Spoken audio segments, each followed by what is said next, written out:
今までなんで捨ててしまっていたんだろうと後悔しています。実は私、普段の生活の中で、これ旅行で使えるかもって思って大事に取っておいているゴミや不要物がたくさんあるんです。今日はそんな普通なら捨ててしまうようなものがパッキングや旅行先でどんな風に使えるのか、具体的な活用術と一緒に7個ご紹介します。旅行にお金はかけたくないけど快適さも妥協したくない。そんな方はぜひ肩の力を抜いてお茶でも飲みながらゆったりチェックしてみてください。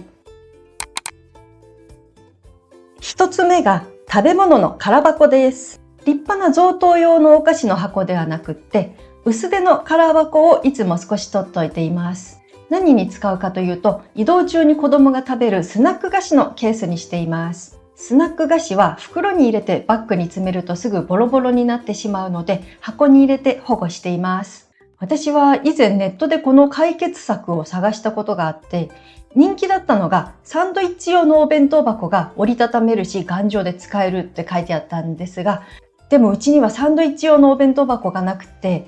お菓子のためにわざわざ買うのもなんだかなと思って、この食べ物の箱にたどり着きました。箱なら何でもいいんですけど、個人的なおすすめはコーンポタージュの箱です。平たいのでかさばらないのと、あと移動中に持ち歩くようなミニサイズのスナック菓子が収納しやすくって、そして蓋を開けると一目で何が入っているのか子供も見やすいです。強く押すとさすがに潰れてしまいますが、簡易的な保護用としては十分使えます。そしていらなくなったら捨てられるのもいいところです。2つ目が通販の服が入っていた透明の袋です。これは最近気がついて、今までなんで捨ててしまっていたんだろうと後悔しています。通販で買った洋服が入った透明の袋。薄手で透明で旅行のパッキングに結構使えるんです。私はこういったビニール袋を取っておいて、水着を入れることが多いです。普通の洋服はパッキングキューブを使って収納しているのですが、水着は旅行先で乾ききらない状態でスーツケースに入れないといけないこともあるので、パッキングキューブとは別に中身が見える透明の袋を使っています。ただ小さい穴が開いていることもあるので、びしょびしょに濡れた服を入れるときは注意です。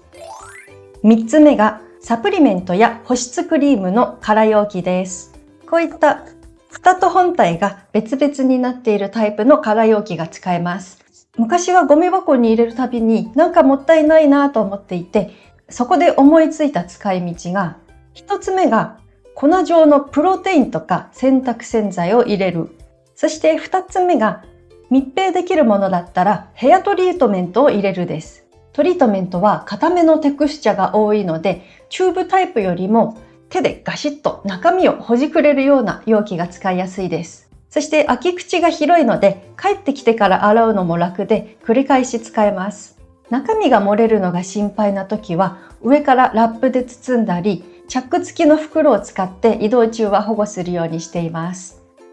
4つ目がクレンジングオイルや化粧水などの空のボトルです。これは主に1週間以上の長期の旅行に持っていきます。長期旅行だとクレンジングオイルとか基礎化粧品の持っていく量が結構多くなるんですよね。なので近いうちに旅行へ行く予定があると分かっているときは、使い終わった容器は取っておいて、そこに詰め替えて持っていきます。長期旅行だと洗面用具も使い慣れたものを少し持っていくと快適さが増します。ただクレンジングも化粧水も乳液も全部大きな容器で持っていくと、ホテルの洗面台のスペースがすごく狭くなるので注意です。5つ目が使い古したチャック付き袋です。こういった繰り返し何度も使ってくたびれてきたチャック付きの袋は、子供のビーチとか公園で履くサンダルや砂遊び道具を入れます。ビーチとか公園の砂場で遊んだ後のサンダルやお砂場道具は、きれいに洗ったつもりでも後から永遠にポロポロ砂が出てくるんですよね。チャック付きの袋を使ってパッキングすると、帰った後スーツケースの中も砂だらけにならなくて安心です。6つ目がコンビニなどでもらって家に溜まっているカトラリーです。これは常にいくつかスーツケースの中に入れっぱなしにしているものです。旅行先ではホテルの部屋でテイクアウトしたものを食べる場面が結構出てきます。その時に家族とか友達とか複数人でシェアしたい時かなり使えます。特に海外旅行の時です。日本のコンビニでもらえるスプーンとかフォークって現地のフードコートでもらえるようなペラッペラのプラスチックのものとは比べ物にならないぐらい丈夫なんですよね。なので特に子供は日本から持っていったものを使う方が食べやすいと思います。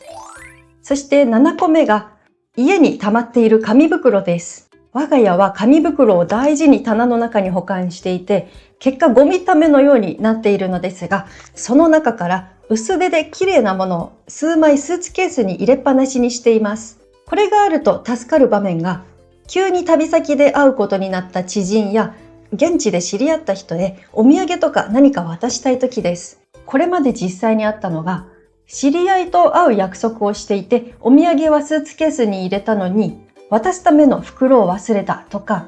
あと現地で友人と会う約束をしていたら、その友人がまた別の友人を連れてくることになったので、その人にもちょっとしたお土産を渡したいとかありました。人と会うような機会なんてないという人には、また別の便利な使い道がありまして、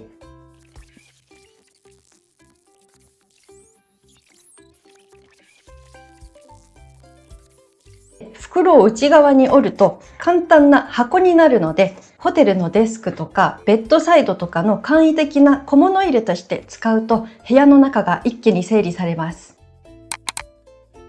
以上になります。皆さんの旅行でも使えそうなもの何かありましたでしょうか？もし他にもこんな方法があるよというアイディアがあればぜひコメントで教えてください。このチャンネルでは年に数回の旅行を糧に日常を生き延びる私が旅にまつわる情報やパッキングのコツ、あとは旅行の Vlog などを発信しています。私と同じように頻繁には旅行へ行けないけど、常に次の旅行のことを考えながら日常を過ごしたいという方はぜひチャンネル登録をよろしくお願いします。今日もご視聴ありがとうございました。またねー。